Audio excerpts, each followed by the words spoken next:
Good morning, manifestors. It's Paula from the 411 on manifesting. Happy Monday, everybody. I hope you had a really good long weekend. It was Easter yesterday. Today's Easter Monday. So I hope you were with your families, or even if you just had a day off, an extra day off, that's amazing. All ready for the work week. I am really, really excited about today's vlog.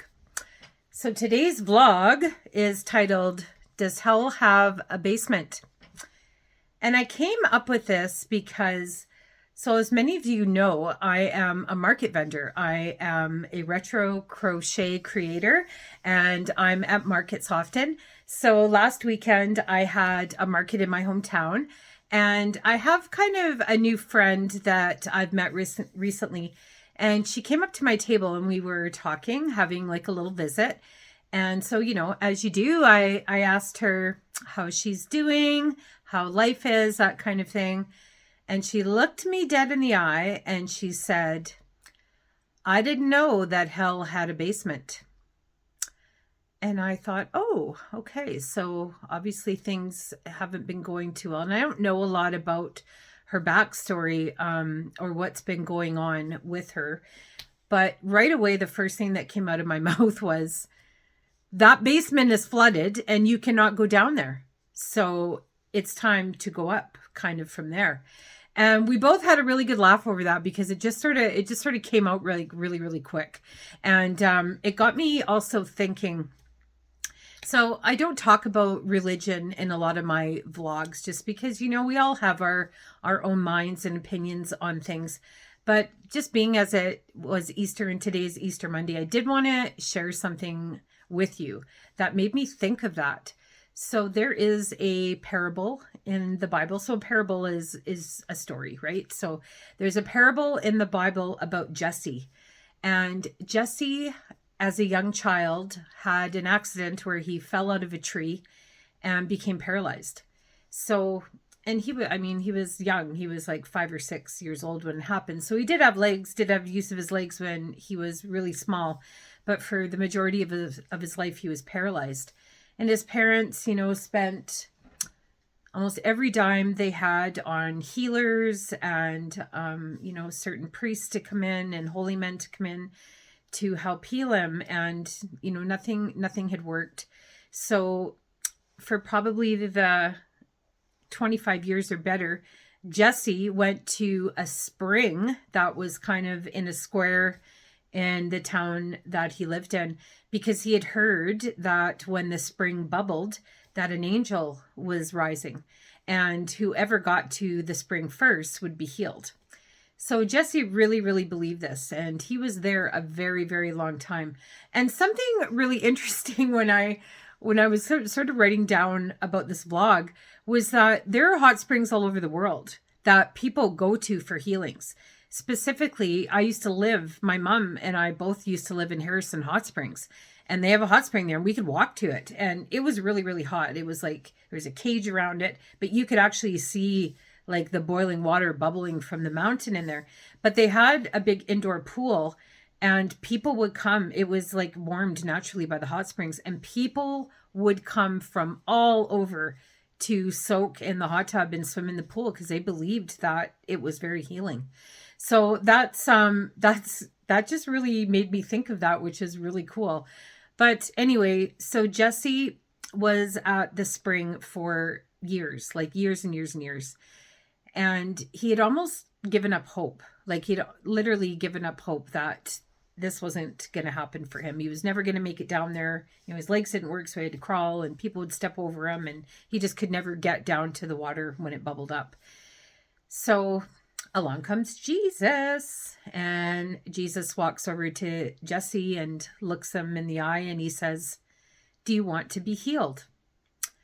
And Jesse says, I can't. I've tried. I've had faith. I've done everything. Nobody will help me get down there. People are stepping over me. People are kicking me and I can't get there and I don't know what to do. And Jesus looked at him and he said, I didn't ask you who wasn't helping you or who was stepping over you. I asked you if you wanted to be healed. And Jesse said yes. So then Jesus healed him. So that's the parable. Now, once Jesse realized he was healed and got his legs back and he was dancing and happy and crying, and everybody was, kind of looking away, like looking at him in amazement and whatever else. One of the disciples, Simon, says to Jesse, "Don't forget to pick up your sleeping mat when you leave the spring." And he said it to him, a few times throughout the conversation and the discovery of Jesse's new legs. And Jesse said to Simon, "Why do you keep saying that I have to pick up my sleeping mat when I leave?" And Simon said, "Because you don't live here anymore." And I just thought, that is so true with so many things that we go through in our life, is that we stay in that space and in that mindset for such a long time. But honestly, you don't have to live there. You absolutely don't have to live there.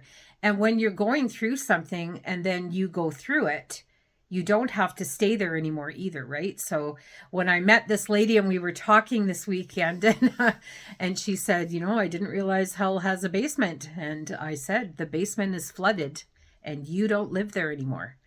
And I just honestly thought that was the neatest thing. And it came out of my mouth without like any thought. It just sort of came to me right away. And I took that really into my own life with things that I'm struggling with, getting, like just some things that I'm manifesting into my life. And I get very impatient when I don't, see results. And what that is a reminder of my old mindset where, I have to get away from the impatience factor of it. When I'm impatient with my manifesting and waiting for things to come, that just keeps it right there. That keeps it quite stuck, right? So there isn't really any growth from that. But I mean, I understand when you have trial after trial after trial come at you, it's really hard to see any hope in anything. I think the important thing is faith, and having faith that no matter what you go through and how long it takes to get out of it, when you're always thinking in your head, "I know that something better is going to come along. I know that I'm going to get through this." However you get through it, it doesn't have to be through God. It can, be through any spiritual practice that you have, or any higher power, Gaia or creator or universe, whoever it does. Definitely doesn't have to always be through God, but whoever that you are, talking to, your higher power, giving you the faith to get through it. And faith is just trusting in something that you don't see. Faith is a belief. It's not, a physical thing.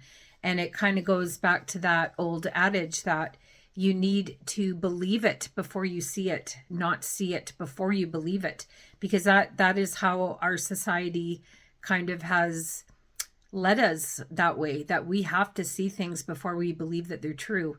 And we really need to get back to believing things before we see them, because that's when the magic happens, right? When you're believing in something that hasn't happened, but you just know that it's going to happen, you're so freaking excited all the time. Like it's an exciting feeling to wake up and be excited for the day that you don't even know what's going to happen yet. You just know that you're excited. And, that comes from journaling. It comes from prayer. It comes from meditation, comes from all kinds of different spiritual things. It doesn't always have to be about God. But I just found that really, really interesting to think when hell has a basement that you cannot go down there because it is flooded. And same with Jesse in the parable where he, Simon told him, "Pick up your mat because you don't live here anymore." That old kind of hopeless feeling and, suffering. And yeah, it really all tied together for me. And I just really felt really called to kind of talk about this today. So honestly, when you think that hell has a basement, and I know there's a lot of us out there that think that, because there's a lot of us that have been through some very, very trying times in our life. And, we don't deserve a lot of things that come our way. And it's really hard to have faith in something better that's about to happen. But honestly, what do you have to lose? What do you have to lose by having faith in better times ahead? You don't have anything to lose. It's just a mindset. So why can't you just change your mind to believe that things are going to get better? You can, because they do. And I think it's when you have that first adjustment and that first realization that you know that things are going to get better because you believe that they will, then they will. So I just really like that. And I just thought it was really fitting being as it was Easter weekend. And again, I don't like to talk about religion in a lot of my vlogs. I am a Christian. I would love to talk about religion with anybody that wants to talk to it about me, but I'm not here to push it on anyone. But being as it was just Easter, I just really, really wanted to share this with you because I just thought it was really cool. So there you go. That is my vlog for today. I would love to hear your comments on does hell have a basement? Any ways that you have, thought yourself to get out of it. I always love to hear everybody's comments on the vlogs that I post because that's how we grow, right? So we share things and we grow. And I always love to hear everybody's experiences and tips and tricks and, getting out of a bad place or whatever they do for their success in their life, I think is amazing. Have a wonderful day, everybody. Have a wonderful Monday. Don't forget to like and subscribe if you haven't already. And if nobody tells you this week, I love you. Have a great day. Bye.